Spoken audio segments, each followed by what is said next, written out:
La 4e édition de Mboa Paris commence demain, 23 mai 2026. Mboa Paris, c'est le premier salon business et socio-culturel dédié à la diaspora camerounaise d'Europe et d'outre-Atlantique. Pour en parler, nous recevons Fatimatou Ousmanou. Elle est précisément la présidente de l'association Mboa Paris. Bonsoir et bienvenue. Bonsoir, merci de me recevoir. Déjà la 4e édition, mais toujours cette constance. Les diasporas africaines doivent faire corps pour peser en véritable force d'influence, de réseau et d'investissement. C'est bien résumé ? C'est exactement ça. Aujourd'hui, la diaspora, c'est le poumon économique aussi du continent africain. On est une double force. On attend un ancrage ici, en Europe, le pays où on évolue, mais aussi localement. Et on a aussi un impact économique qui est réel, puisqu'on non seulement on envoie de l'argent, mais on a aussi des compétences qu'on transfère, on construit, on investit en Afrique. Donc c'est important aussi pour la diaspora de se rassembler et de voir ensemble comment on peut essayer de construire un écosystème ou du moins une plateforme qui puisse faire émerger des initiatives qui ont un impact encore plus fort sur le continent africain. Est-ce à dire que l'enjeu n'est plus seulement pour les diasporas d'envoyer de l'argent, mais de structurer au plus près des écosystèmes économiques durables ? C'est ça. Aujourd'hui, la diaspora est le premier investisseur du continent africain. Devant les fonds, les gros bailleurs de fonds, c'est d'abord la diaspora qui investit au quotidien de l'argent en Afrique. Mais au-delà d'investir de l'argent individuellement ou personnellement, il y a plusieurs questions et sujets qui se posent aujourd'hui. Il y a la question de l'épargne, comment on veut construire, comment on veut développer, il y a la question du retour aussi, comment rentrer chez soi et de quelle manière. Et aujourd'hui, on est obligé de co-construire avec le continent africain aussi. Et dans cette volonté de changer le narratif de l'Afrique, on commence par déjà se réunir ensemble ici et voir comment, à notre échelle, on peut créer des synergies communes pour avoir un impact différent sur le continent. Alors, Fatimatou Ousmanou, vous y avez un peu déjà répondu. On va s'arrêter un moment sur vous. Qui êtes-vous et qu'est-ce qui, dans votre histoire personnelle, vous a poussé à créer ce mouvement ? Alors moi, je suis née et j'ai grandi dans le 92, à Puto. Je suis d'origine camerounaise. Je suis Peul du Cameroun, donc je ressemble à une Sénégalaise. C'est aussi l'image de la diversité culturelle du Cameroun. C'est aussi pour ça qu'on s'appelle le continent.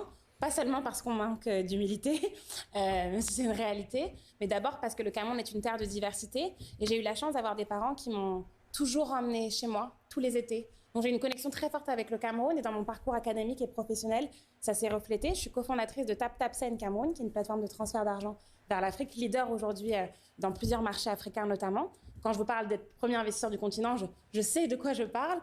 Et j'ai également fondé un studio marketing qui travaille avec les diasporas, qui s'appelle CMB Agency. Donc au quotidien, on accompagne des marques, des institutions, mais des créateurs de contenu aussi, à valoriser l'Afrique différemment. Alors, oui, allez-y. Oui, donc vraiment, dans tout mon parcours, que ce soit Mboa Paris, CMB ou TapTapSend, le cœur de mon sujet, c'est l'Afrique. Alors, justement, l'Afrique, le continent, parce que vous dressez un bilan, et ce constat, finalement, est-ce qu'il concerne spécifiquement la diaspora camerounaise en Europe, ou est-ce que vous le faites aussi pour d'autres communautés africaines ? Alors, les 3 premières éditions, c'est d'abord concentré sur le Cameroun. Pourquoi ? Parce que le Cameroun, c'est une terre d'excellence. On a la chance d'avoir une des diasporas... Et pas les autres ? Non, j'y arrive. On a la chance d'avoir une des diasporas les plus éduquées. C'est-à-dire qu'aujourd'hui, les Camerounais vont très loin à l'école, font de très belles choses, ont des postes de leadership importants. Pendant longtemps, ici à TV5, on a eu une grande dame du Cameroun, Madame Denise Epoté, à qui je pense forcément. Malheureusement, les Camerounais font peu de choses ensemble, alors que d'autres diasporas sont beaucoup mieux structurées que la nôtre. Donc l'idée, c'était de se dire, il faut qu'on ait notre rendez-vous, il faut qu'on se concentre entre nous, et aussi qu'on ouvre le champ des possibles pour les plus jeunes qui grandissent loin du Cameroun. Aujourd'hui, après 3 éditions, on se rend compte aussi que c'est important de s'ouvrir au reste de l'Afrique. D'où l'invité d'honneur cette année. Exactement. Et de regarder ce qui se fait de bien ailleurs. Et la belle famille, comme on aime l'appeler, la Côte d'Ivoire est un très bel exemple. Donc cette année, la Côte d'Ivoire est invité d'honneur, il faut le dire. Exactement, et le pays invité d'honneur. Et chaque année, désormais, on aura un pays invité d'honneur. Le mot Mboa signifie chez soi. Mais finalement, ça devient quoi ce concept ? C'est un salon, un réseau, une plateforme, un outil d'influence, un peu de tout ça ? C'est un peu tout ça, c'est une plateforme de rencontres, d'échanges, de connexions. Il y a 1000 mètres carrés de stands à Mboa Paris dédiés à des entrepreneurs issus de la diaspora africaine. Il y a toute une journée de conférences sur le sport, sur le leadership féminin, sur l'IA. Justement, les thématiques, c'est... Voilà. On a des thématiques sur le sport, notamment sur l'influence dans le sport avec des grands sportifs. On a la chance d'avoir des basketteuses professionnelles qui évoluent en équipe de France d'origine camerounaise, d'avoir des grands journalistes sportifs. On a eu la chance d'avoir Francine Nganou qui était avec des nôtres hier soir. Et puis, on a également des tables rondes sur le leadership féminin. Qui a gagné récemment, en plus. Un combat la semaine dernière, l'homme le plus fort du monde, les Camerounais, vous voyez, des Djeli Amadou Amal, lauréate du prix Goncourt féminin. On a la chance aussi d'avoir des belles tables rondes sur l'entrepreneuriat et l'investissement, sur l'IA, forcément, parce que c'est l'enjeu de demain. et aussi l'enjeu de demain sur le continent africain, et aussi sur notre question de diaspora et d'identité culturelle. Aujourd'hui, on veut changer le narratif, on veut réécrire l'histoire avec un regard plus positif. Et la chance qu'on a, Diaspora, c'est d'être aussi le premier média du continent à l'extérieur.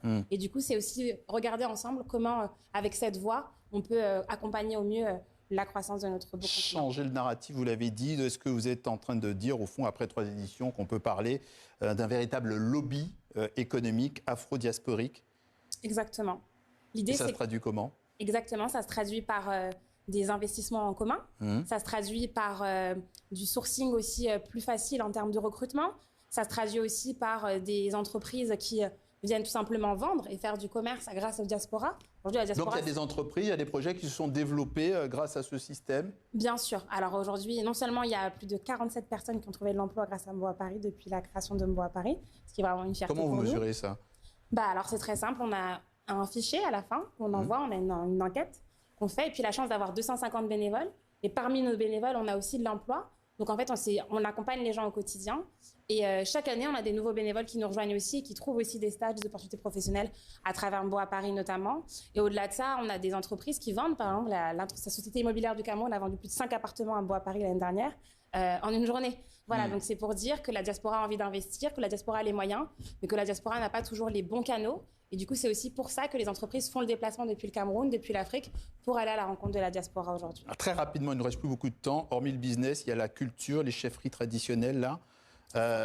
Pourquoi vous avez voulu garder cette dimension culturelle, d'un mot? Et c'est toute la spécificité du salon, c'est que Mboa Paris, en fait, on est au Cameroun le temps d'une journée. Ouais. Quand vous allez ouvrir les portes, vous allez manger camerounais, vous allez avoir la chaleur camerounaise et surtout la culture. Donc vous recréez Mboa, vous recréez le Cameroun un petit peu. Et la culture, c'est notre identité, donc c'est ce qu'on défend. Bon, on rappelle pour voir à l'œuvre ces nouvelles dynamiques, bien que Mboa demain débute, demain, 23 mai, près de Paris. Merci Fatimatou Ousmanou d'être passé par notre journal Afrique sur TV5 Monde. Merci à vous.